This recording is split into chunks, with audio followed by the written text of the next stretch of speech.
Le récit se poursuit. Ce jour-là, je réalisais ma passion pour l'enseignement du yoga. Mon désir profond était d'accompagner les femmes vivant des situations semblables aux miennes. Trop de stress, surmenage, essayer de foncer sans regarder en arrière, ne pas laisser mon passé me définir, mais en même temps, il y avait quelques lacunes à aller rebalancer dans tout ça. Sur ma chaîne aujourd'hui, je te partage comment cette révélation a en quelque sorte transformé ma vie.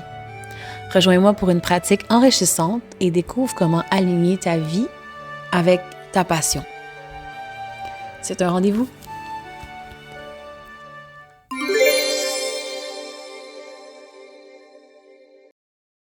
Comment s'aligner à ses passions et ce qui nous anime sincèrement? Je crois qu'une des clés pour ça, pour moi du moins, ça a été quand j'ai commencé justement à vouloir enseigner beaucoup plus.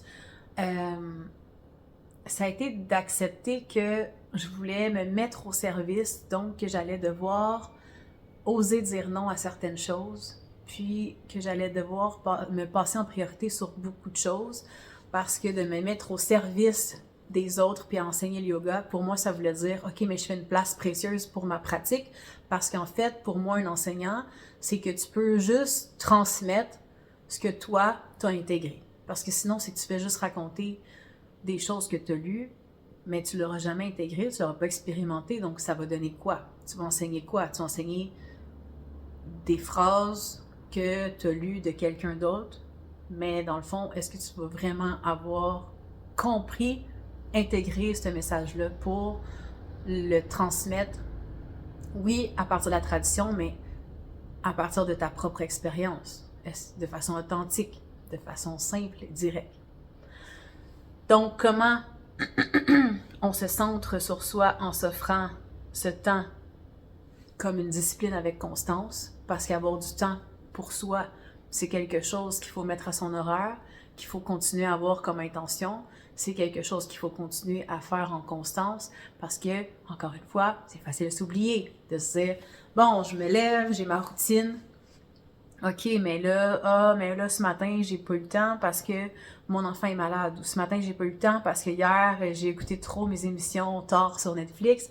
Puis là, tranquillement, on va comme arrêter de prendre soin de soi. Puis là, on va retomber dans l'état intérieur que je me sens stressée, je sais pas ce qui se passe, j'ai les idées moins claires, je sais plus trop ce que je veux, je sais pas où je m'en vais. Comme, c'est facile de revenir à cette espèce d'état-là. Fait que comment qu'on fait pour justement garder la discipline et la constance, mais en restant centré en soi, mais sans non plus être égoïste, OK? Fait que penser à soi. C'est ça le but aujourd'hui de ce que je veux vous léguer dans ce vlog-là, c'est penser à toi. Fait que penser à soi, c'est d'abord s'écouter, se connaître. On feint souvent beaucoup d'être quelqu'un tellement qu'on finit par y croire.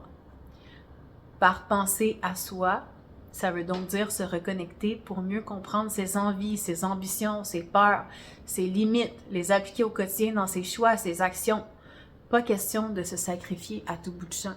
C'est combien de fois quelqu'un va avoir besoin de nous, ou combien de fois, mettons, notre ami va nous appeler pour jaser autour d'un café, qu'on va être comme « Ah, je vais y aller. » Ouais, mais tu t'étais dit que tu te mettais à l'horaire puis que tu faisais ça. Pourquoi tu te mets de côté? T'sais, si c'était ton ami qui t'appelait pour faire ça, est-ce que tu te mettrais de côté? Si c'était ton boss qui t'appelait pour te dire que c'était vraiment important que tu finisses ce contrat-là, ou si c'est une cliente qui a vraiment besoin de toi, est-ce que tu la mettrais de côté? Si c'était à ton horaire, fait que si tu te mets à ton horaire, puis pour toi c'est important, essaie de façon réaliste le plus possible de penser à toi, puis de ne pas te sentir mal, de ne pas penser que c'est égoïste de faire ça.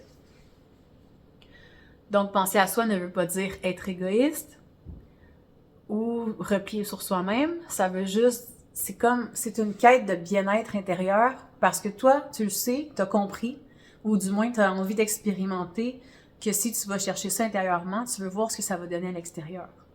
Tu as envie de ressentir encore ce bien-être-là sur une longue période, puis tu as compris que c'est en le faisant avec constance que tranquillement, tu vois que tout le reste semble beaucoup plus léger, beaucoup plus joyeux, beaucoup plus balancé. Même si ta vie est très, très occupée, puis que tu as plein de projets en cours, prendre soin de ton bien-être intérieur, c'est la clé pour être capable de naviguer justement de façon dans un état de bien-être constant.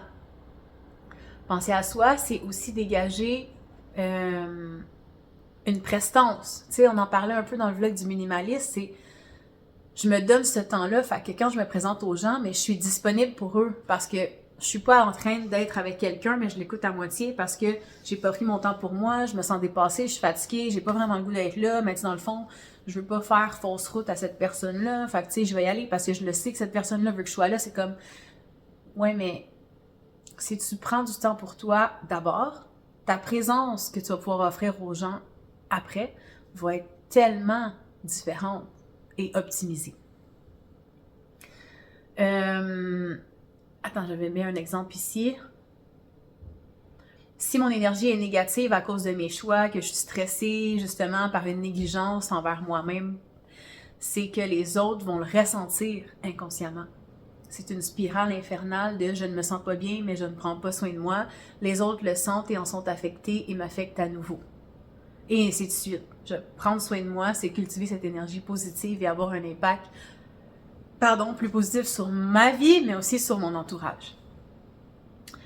Il y a aussi le fait que souvent, quand on va vouloir avoir du temps pour soi, on tente parfois inconsciemment de changer les autres, changer les situations pour que tout ça, ça nous permette d'avoir du temps pour soi, tu sais. J'ai pas de temps pour moi parce que dans le fond, c'est parce que il est arrivé telle affaire, puis c'est parce que telle personne, puis c'est parce que... Non, t'es ton agent de changement. C'est toi qui fais tes choix. Fait que c'est toi qui es capable de trouver une solution. C'est toi qu'il faut qu'il fasse les changements. C'est pas un changement genre l'extérieur que ton temps pour toi puis que ta façon de prendre soin de toi va changer. C'est si tu décides de le faire pour toi puis que tu te fais une place puis que c'est toi qui change. C'est toi qui amorce cette transformation-là pour toi. Il y a personne d'autre qui va le faire pour toi. Et faut pas se mentir, personne va venir faire ce travail-là à ta place. Fait que comment aligner, comme on disait au début, comment s'aligner à ses passions et à ce qui nous anime sincèrement, mais ça passe par d'abord prendre du temps pour soi, d'abord prendre le temps de s'écouter, d'abord prendre le temps de connecter, d'abord réguler son système nerveux, prendre tout ça puis voir clairement, puis ensuite passer à l'action, pas avec des actions éparpillées, mais avec des actions intentionnelles.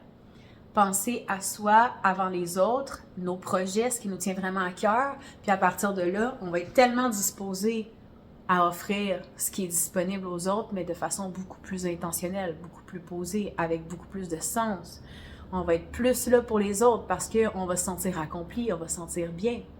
Activer le corps par le yoga, écrire, s'accorder des petits plaisirs par semaine, comme j'expliquais, mettons, dans le vlog, quand je vous parlais de minimaliste, tu sais, comme, mettons, tu te dis, OK, cette semaine, j'aimerais ça, prendre du temps pour moi, puis pour ça, je vais diminuer ma surconsommation de vêtements, fait qu'au lieu d'aller magasiner, je vais à chaque fois m'asseoir puis faire une méditation guidée sur makanayoga.com, l'application membership.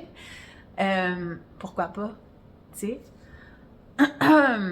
Fait que aujourd'hui, j'ai envie de vous donner un rabais sur l'accompagnement individuel.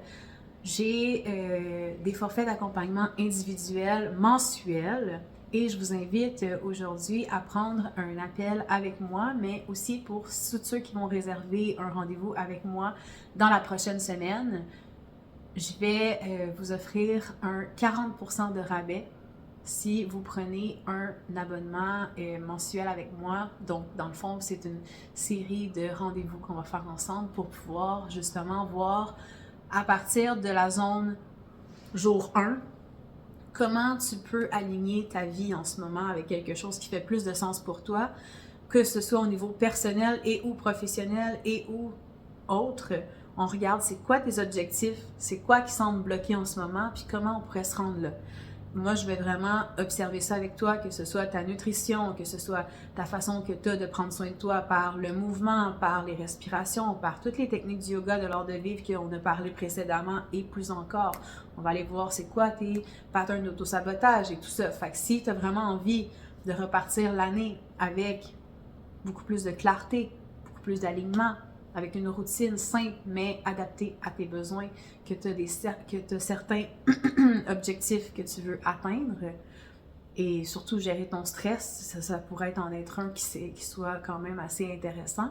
je t'invite justement à prendre l'appel et utiliser ce rabais-là. Je ne vais pas en refaire d'autres cette année, pour l'année qui vient. C'est la seule offre que je vous offre, puis elle va être valide juste là pour ceux qui écoutent ce vlog-là. Alors voilà, j'espère que vous avez apprécié le vlog d'aujourd'hui. On se voit demain.